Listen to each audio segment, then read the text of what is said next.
It was just another Monday morning for Ethan Brooks, a single dad juggling his janitorial job and raising his 7-year-old daughter, Lily Pectinus.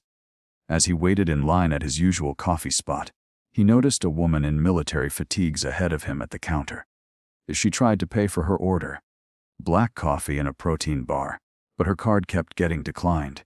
The barista grew impatient. Before the woman could even react, Ethan stepped forward. "Add hers to mine," he said casually, handing over a crumpled 10 bill. She looked surprised. "You didn't have to," she began. He smiled. "I know. But I wanted to." She nodded, thanked him quietly, and walked away. Pectedness. Ethan didn't think much of it. To him it was just a simple act of kindness. He had no idea that the woman he had just helped was Commander Rhea Torres, a Navy SEAL team leader returning from a Black Ops mission under deep cover. Back at the local naval base later that day, Pectedness. Commander Rhea Torres stood in the dimly lit operations room, sipping the coffee Ethan had bought her. Something about the man stuck with her. Not just his kindness, but his calm, grounded presence. Out of curiosity, she ran a quick check using military intelligence tools. What she found surprised her. Ethan Brooks was not just a janitor, Pectedness. He was a former cryptologic technician, honorably discharged after a covert mission went wrong. He'd left the service quietly, changed his name, and built a simple life for his daughter. The details were sealed, but Rhea had clearance. "Interesting," she murmured. "Very interesting." She made a mental note to find him again, not because of protocol, but because people like him were rare. And sometimes, fate needed a little push. 2 weeks later, Ethan found himself standing face to face with Commander Torres again, this time at his daughter's school's Veterans Day event, where she had been invited as a guest speaker. After the ceremony, she approached him directly. "I remember the coffee," she said, "and I remember your file." Ethan froze. She smiled. "Relax, I'm not here to drag you back. But I do need help." She explained that an urgent threat, an encrypted message intercepted from a rogue ex-SEAL unit, required skills that only Ethan possessed. Despite his past, he reluctantly agreed, under one condition: Lily stays safe. "No matter what?" Rhea nodded. "Pectedness. I'll guard her with my life." And just like that, the janitor dad stepped back into a world he thought he'd left behind forever. The operation moved fast. Ethan worked alongside Rhea's team, decoding the encrypted message that revealed a planned domestic attack targeting several naval bases. With his genius, level pattern recognition and cryptography skills, Ethan cracked the code in hours. The SEAL team neutralized the threat with seconds to spare. Commander Torres gave him full credit in her report, but Ethan refused any recognition. "Just wanted to do the right thing. Like with the coffee." Rhea smiled. "You did more than that. You reminded me why we fight, to protect the good people who never ask for praise." As they parted ways, she gave Lily a Navy SEAL coin. "Your dad's a hero, kiddo. Never forget that." And from that day forward, Ethan walked a little taller, still a janitor, still a dad, but no longer just a background character in his own story. Ethan Brooks was many things: a janitor, a widower, a former Navy cryptologist, but more than anything, he was a devoted single father to a lively 7-year-old girl named Lily who had become his entire universe ever since her mother passed away in a car accident 4 years ago. Pectedness. Every morning began the same way. He'd braid Lily's hair, pack her lunch, drop her off at school, Pectedness, and then head straight to his job cleaning floors and fixing leaks at the downtown Civic Center. Despite the relentless schedule, Ethan found small joys in routine, especially his sacred 10-minute coffee break at Cafe Ember, a cozy little spot tucked between a bookstore and a flower shop, Pectedness, where he'd often sit by the window with a black coffee and his thoughts before the day kicked into high gear. On this particular Monday morning, the rain drizzled lazily over the city, casting a silvery gloom across the sidewalks as people hurried by in coats and boots. Ethan pushed through the cafe's glass door, the scent of roasted beans and warm pastries instantly comforting. As he stood in line, Pectedness, quietly checking his watch and thinking about what time Lily's parent-teacher meeting was later that week, he noticed the woman in front of him. She was dressed in military fatigues, boots well-worn, shoulders squared with a posture that screamed discipline. But there was wariness in her stance, like someone who hadn't slept in days. She looked out of place in the hip cafe with its indie music and pastel chalkboard signs, but also strangely rooted, like a pillar that had weathered too many storms. She ordered a black coffee and a protein bar, her voice low but precise. The barista tapped on the register and announced the total. The woman reached into her pocket, pulled out a card, and swiped it. Declined. She frowned. Swiped it again. Declined. The barista sighed, already moving on. The soldier looked embarrassed but composed. She fumbled in her other pocket, likely searching for cash, but her hand came up empty. That's when Ethan stepped forward. "Add hers to mine," he said simply, not as a savior, not even thinking twice. The barista shrugged and nodded. The woman turned toward Ethan, pectedness, a flicker of surprise in her eyes that quickly faded into a more measured expression. "You didn't have to do that," she said, her voice calm but layered with exhaustion and caution. "I know," Ethan replied with a small smile, "but I wanted to, Nis. Thank you for your service." She stared at him for a second, like she was trying to read a book with half the pages missing. Then she nodded, said a soft, "Thanks," and took her coffee without another word. Ethan didn't expect gratitude. He didn't expect anything, really. To him, she was just someone having a rough morning. Besides, he knew what it felt like to fall short unexpectedly, to stand there with pride crumbling under the weight of circumstances. He watched as she exited the cafe, her boots echoing faintly against the wooden floor, and then turned back to get his own drink. He sat down near the window as usual, sipping slowly, pectedness, letting the heat of the coffee warm him while raindrops traced lazy patterns on the glass. Tidness. He thought briefly about the woman. Something about her had felt familiar, though he couldn't place it, and then shrugged it off. Life moved too fast to dwell on strangers, even ones in uniform. Still, the moment lingered like a fingerprint on a window pane. Pectedness. What Ethan didn't know, what he couldn't have known, was that the woman he had just bought coffee for wasn't just any soldier. She was Commander Rhea Torres, a decorated Navy SEAL team leader, recently returned from a black ops mission that had gone sideways in Eastern Europe. Her team had been ambushed. 2 men dead, 3 injured. She had extracted what was left of her squad through enemy territory with no backup, no air support, pectedness, and a broken comms line. She had come back with her hands bloodied and her heart scarred, pectedness, only to find her bank accounts frozen due to an internal investigation into mission intel leaks. She wasn't guilty, but the bureaucracy didn't care. While command sorted the mess, her identity was supposed to remain classified. She'd come into the city under alias, low-profile, pectedness, trying to lay low for a few days. The coffee shop had been a break from base food, nothing more. And then this stranger, this man with tired eyes and gentle energy, had stepped in and paid for her breakfast without question, without suspicion, pectedness, without knowing who she was. That simple gesture rattled her more than the bullets in Ukraine. Pectedness. People in her world didn't give without expecting something in return. Back in her temporary quarters on the base, Rhea sat cross-legged on the bunk, still in her fatigues, sipping the coffee Ethan had bought. She had barely spoken to anyone in the days since her return. Debriefings, therapy sessions, mission reports filled her hours. But now, in the silence of her room, she pulled out her tablet and accessed secure military records. She wasn't supposed to run background checks on civilians, but protocols blurred when instinct kicked in. She entered a rough description of the man, based on what little she remembered.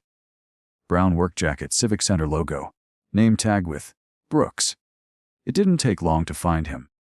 Brooks, age 38, single parent, employed as a janitor at the downtown municipal building. Nothing extraordinary, until she reached the sealed section of his file. Clearance level 4 required. She entered her credentials and bypassed the wall.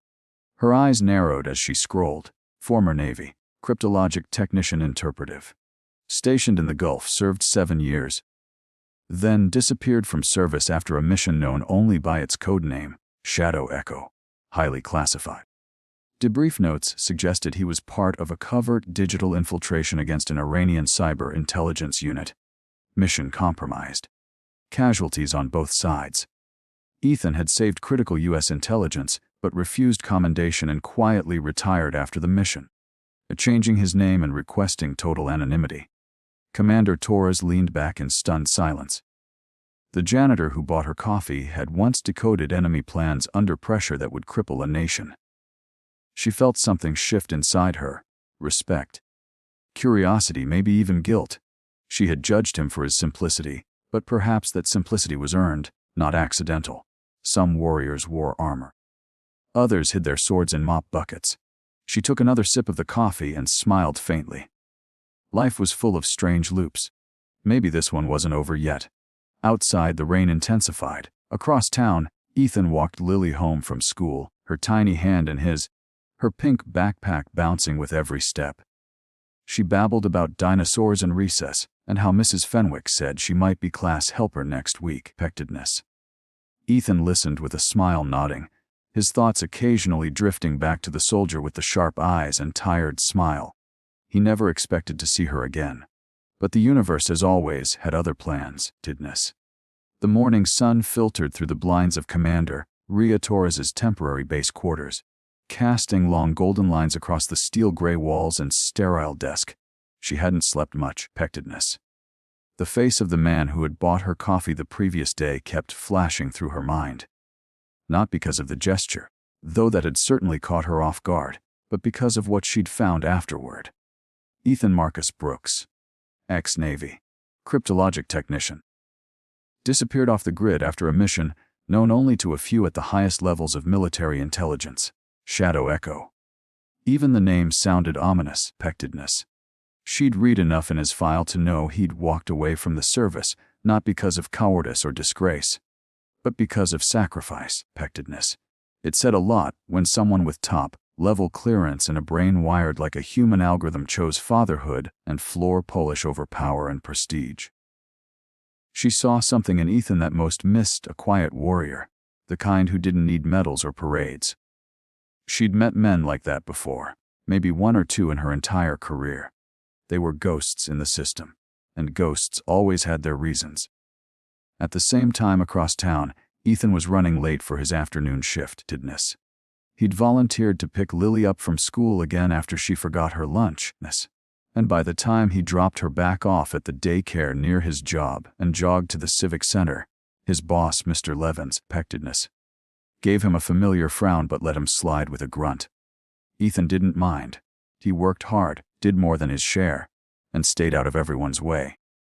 The truth was, he liked being invisible. After what he'd been through, watching friends die, Pectedness, decoding a terrorist cell's attack plans in real time while bombs exploded in the background.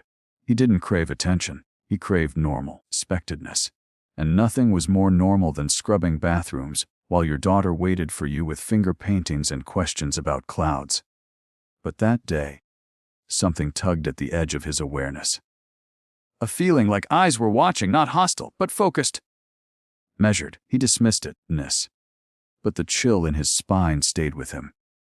Meanwhile, Commander Torres stood in front of a secure terminal in the base's intelligence subsection, cross-referencing files related to a recent spike in encrypted traffic coming from within U.S. borders.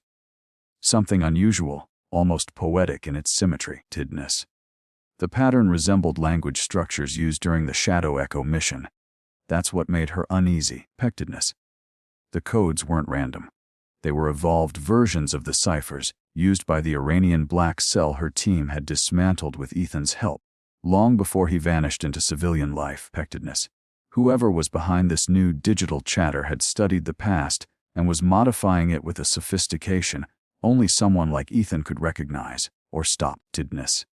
She hesitated for a long moment, fingers hovering over the keyboard before typing an untraceable email request through a backdoor channel to her superior, Admiral Keswick. Need temporary clearance to approach CT-2 Ethan Brooks. National security concern. My call. She hit send and leaned back. Within 2 hours, a single-word reply came in. Granted.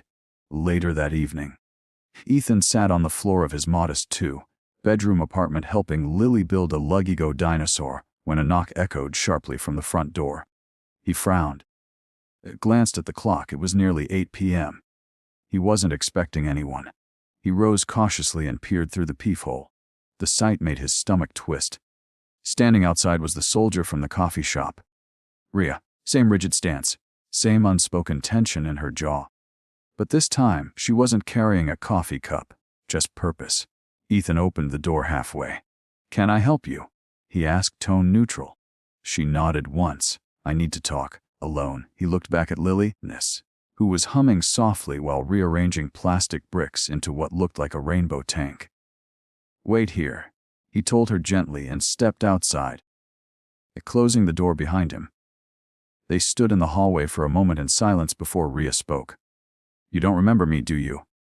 Ethan frowned. "Besides the coffee?" "No." "Shoulda." She nodded, not insulted, more amused. "We crossed paths. Once? Years ago." Shadow echo. That name hit him like a slap of cold air. He stiffened, eyes narrowing. "I buried that life a long time ago." She nodded again. "I know. But it's coming back. Whether you want it to or not." She handed him a folder, printed photos, decrypted messages, coded maps. "I think they're back, Ethan. Or someone who studied them closely. And they're using the same framework you broke once. I need your help." Ethan stared at the papers, then back at her. "You tracked me down for this." She didn't flinch, pecked. "I tracked you down because I don't trust anyone else to see what I see. You're not just good with codes. You feel them." He let out a bitter laugh. "I mop floors now. I miss PTA meetings. That's the life I chose, and it's a good one," she replied softly. "But it might not stay good if this threat goes unchecked." Inside the apartment, Lily peeked through the curtains, her eyes wide and curious. Ethan rubbed his temple. "One condition," he said finally. "Lily stays out of this. Protected no matter what." Rhea met his eyes. "On my life." That was enough, barely. Over the next few days, Ethan worked secretly in the Civic Center's basement utility room during breaks, using a makeshift laptop rig wired through VPNs and spoofed MAC addresses to decode the cipher sequences Rhea gave him. The patterns were hauntingly familiar. He could see the signatures, the loop-pectedness, the linguistic fingerprints of someone who had once been on the other side of the Shadow Echo conflict. It wasn't just copycat behavior. This was someone improving the enemy's old code. Worse, it seemed like they were using American military protocols as scaffolding. That meant an inside leak. Or worse, an ex-operative turned rogue. Rhea fed him more data from her sources, trusting no one else. They met late at night in libraries, parking garages, even once in a closed subway station. She always wore civilian clothes and carried backup, always watching, always guarding, but never treating Ethan like less than an equal. She respected his mind in a way no superior officer ever had, and Ethan, in turn, began to respect her for more than just her rank. There was steel in her spirit, but also grief. Old and deep. He never asked about it. She never volunteered. But it sat between them like a third shadow. Beckmas, one evening, as they worked quietly in an abandoned storage room near the naval base, Ethan paused and stared at the screen. His eyes widened. "There," he whispered. "It's not just planning something. It's giving orders." He turned the laptop so Rhea could see. The code was live. Someone was controlling a ghost network, instructing inactive sleeper agents hidden within domestic infrastructure. Power grids, emergency comms lines, transportation systems, a soft, coordinated digital war, subtle, devastating. It wasn't just theory anymore. It was a countdown. Rhea stood slowly. "This is bigger than we thought. I need to call in my team." Ethan shook his head. "No. The moment you do, this ghost will vanish. It's smart. Smarter than we planned for. You need bait." Rhea narrowed her eyes. "Are you offering myself as bait?" "I'm offering myself as the crack in the wall," he replied. "Let them find me. Let them think I'm decoding for them. Then we reverse the signal." She hesitated, torn. "It's dangerous. So is doing nothing." Back home later that night, Ethan tucked Lily into bed with extra care, lingering at her doorway longer than usual. She blinked up at him sleepily. "Daddy, why do you look worried?" He smiled gently. "Just tired. Bug." She nodded. "You can tell me a secret tomorrow, okay?" "Okay." He turned off the light, whispering, "Ness, I love you," before stepping out into a world that was about to get much darker. Pectedness. The cold wind sliced through the midnight air as Ethan walked toward the back entrance of the old train depot, now abandoned. The perfect kind of place for someone to hide, or in this case, to lure out a digital ghost. Inside, buried behind maintenance tunnels and rusting steel lockers, Commander Rhea Torres and two handpicked operatives from her CL unit waited silently, watching a live encrypted data stream on a secure laptop. Ethan had been feeding the rogue signal source controlled leaks over the past 72 hours. Small pieces of fake intel disguised as real-time decryption. The adversary, whomever or whatever was behind the sleeper node network, was biting Pectedness, slowly but surely. The data flow had begun to shift. Ethan's presence in the system was provoking an interaction, a reaction, Pectedness, which was exactly what they needed. But it came with a cost. The digital countermeasures Ethan had set up were showing signs of a trace-tidness. His signature wasn't just being watched. It was being followed. And if the ghost was getting close, Pectedness, they were running out of time to spring the trap before it reached his real identity, and worse, his daughter. Inside the depot, under the soft blue light of the laptop screen, Ethan's fingers moved like they had 10 years ago. Fast, precise, not a second wasted. Pectedness. He was fully back in his element now. Strings of code flooded across the screen as he watched for rhythm changes, breaks in pattern. Heartbeat, like pauses that told him the machine on the other end wasn't fully autonomous. "There," he muttered. "VAT delay half a second on return ping. That's human latency, not machine." Rhea leaned in, jaw tight. "So someone's guiding it, Liv." "Exactly. And if they're human, they'll make mistakes. Emotional ones." He paused, then typed a line of bait. "Protocol 9 breach authorized. Site B vulnerable. No resistance expected." It was a lie, pure fiction. But one laced with temptation. A golden ticket for anyone looking to exploit base weaknesses. Less than 90 seconds later, a ping hit back with new coordinates embedded in what looked like a command confirmation. "They want to meet," Ethan said. Rhea glanced at the geolocation data. Riverside plant. 2 miles outside town. She stepped back and began issuing orders to her comms unit. "Team Bravo, we have a live meet request. Intercept op in motion. Civilian presence unlikely." She turned to Ethan. "You stay here. It's too dangerous now." But Ethan shook his head. "They expect me. If I'm not there, they'll vanish." "And if you go?" "They might vanish you." A long silence passed. Then she added quietly, "We don't lose people on my team." Ethan looked her in the eye. "Then don't let me be the first." With reluctance and barely masked concern, she agreed. The trap was set. By 100 a.m., as the Riverside water treatment plant loomed ahead like a skeleton in the fog, its towers casting long, haunted shadows across the ground. Ethan stood in the center of the concrete loading zone, a tiny earbud feeding him constant updates from Rhea's comms team. "Target inbound from Northeast Gate," whispered a voice. Ethan kept his body still, breathing slow, eyes locked on the darkness ahead. Moments later, a figure emerged. Average height, hooded, dressed in black from head to toe, but moving with precision. This wasn't just a hacker. This was someone trained. The figure stopped 20 feet away. "You're better than the files said." The voice came, distorted by a modulator. Ethan tilted his head. "And you're bolder than I expected, meeting in person. Not very ghost-like of you." The figure laughed quietly. "You want answers?" "So do I. You cracked Shadow Echo. I want to know how." Ethan frowned. "Why?" "That op is long dead." "Because someone lied to you." The figure replied, stepping forward. "Shadow Echo wasn't just a cyber infiltration. It was a cover-up, and you were the weapon." Before Ethan could respond, a red light blinked in his ear. "Weapons hot," came Rhea's whisper. "We've got hostiles flanking. Pull back now." But it was too late. The shadows around the plant erupted with motion.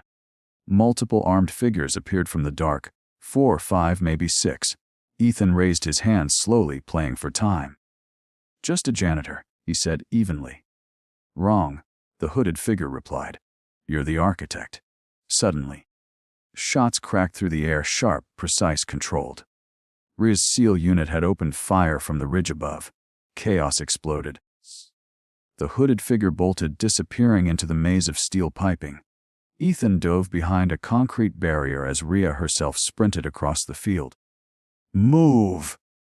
She yelled, hauling him to his feet. The two darted through narrow alleys between water tanks, its bullets ricocheting off metal as the enemy retreated under the pressure of superior SEAL tactics. Minutes later, silence fell. The base was secure. The attackers were gone, all but one. Rhea's team captured a wounded operative near the south fence, barely conscious but alive. Bring him in, she ordered. Back at the temporary command post, the prisoner sat slumped in a chair, hands zip-tied, blood dripping from a graze wound on his shoulder. Ethan stood across from him, arms crossed. The man was young, maybe mid-20s, American accent. You were supposed to meet me, not shoot me, he hissed at Ethan. You lied. So did you? Ethan replied. You said Shadow Echo was a lie. Start explaining. The man smirked. The military told you it was about stopping Iranian hackers. But it wasn't. It was about burying data, proof of corruption inside U.S. command. You cracked that code, effectiveness. They used your decrypts to destroy the evidence and blamed it on foreign agents. You think you saved the country. You were the cover story. Ethan's face went pale. No, he muttered. That can't be. Ask her. The man nodded toward Rhea. She stepped forward. He's manipulating you, she said firmly. We've suspected internal leaks before. It's always the same lie. They plant doubt, erode trust. And what if he's right? Ethan shot back. What if I handed over something that got good people killed? The air grew heavy. Rhea stared at him for a long moment, then said quietly, Didness. If we let this ghost convince you to walk away, he wins. If he's telling the truth, we'll find it. But not by quitting. Not by running. Ethan clenched his fists, breath ragged. Inside, a storm of guilt, anger, and confusion battled for dominance. But Lily's face flashed in his mind, her smile, her drawings, her hope. He had to see this through, not for revenge, for truth. By sunrise, effectiveness, the data captured from the rogue's laptop confirmed part of the story. The network wasn't just a terrorist tool. It was connected to private contractors, former intelligence officers turned mercenaries, who had hijacked pieces of Shadow Echo to sell on the black market. The ghost Ethan had been chasing wasn't alone. He was a node in a hive. And the hive was growing. Rhea looked at the screen and then at Ethan. This is just the beginning. Ethan nodded. Then let's make sure we end it. The sky over the city was the color of steel-ness. Low hanging clouds swirling like ghosts above rooftops as Ethan Brooks stared out the window of the temporary command center, tucked inside a decommissioned fire station. He was exhausted, emotionally scraped raw, and yet his mind burned with furious clarity. The revelations over the past 48 hours had detonated every truth he thought he knew. Shadow Echo wasn't what he was told. It wasn't a purely foreign cyber operation. The mission he had helped decode, the one that led to Black Ops raids, drone strikes, and the collapse of foreign networks, had been manipulated from the inside. He was used. His code was the scalpel. But the hand behind the blade belonged to someone else entirely. Now, those ghosts, contractors, rogue operatives, former analysts, had begun reassembling the old web, and Ethan was the one person who could tear it all down. Commander Rhea Torres entered the room silently, her face taut, eyes scanning a classified dossier in her hand. She didn't say anything at first, just slid the folder across the table. Ethan opened it slowly. Photos, satellite imagery, wireframe analysis, heat maps of communication activity. The hive, the digital syndicate behind the reawakened Shadow Echo network, was real, and worse, it was rooted deep within domestic soil. Substations, military contractors, even defense tech firms. Ethan's gaze sharpened as he traced the lines, the patterns. The digital veins coursing through the map like arteries of corruption. They're going live in 48 hours, Rhea said, her voice barely above a whisper. Coordinated system breach. Not just comms, emergency services, banking networks, even air traffic controls, pectedness. They're planning to paralyze the infrastructure and then sell it back, piece by piece, to the highest bidder. Ethan's hands tightened into fists. So we stopped them.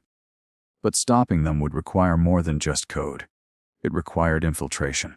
Ethan proposed a counterstrike, pectedness. Inject a mimic algorithm into the hive, make it seem like a defection, as if he were joining them. The AI would feed false data, reroute traffic, and slowly override their internal nodes. It was dangerous. If they discovered the trap too early, pectedness, the hive could go dark, completely undetectable, and launch anyway. Worse, if they traced it back to Ethan, they wouldn't just come for him, tidness. They'd go after Lily. Rhea knew that, which was why she had quietly moved Lily to a secure facility. Guarded round the clock by CL handlers posing as civilian child protection agents. Ethan hadn't wanted to let her go. But Lily had hugged him tight and said, "I'll be okay, Daddy. You said when people are scared, heroes show up. So go be one." Okay.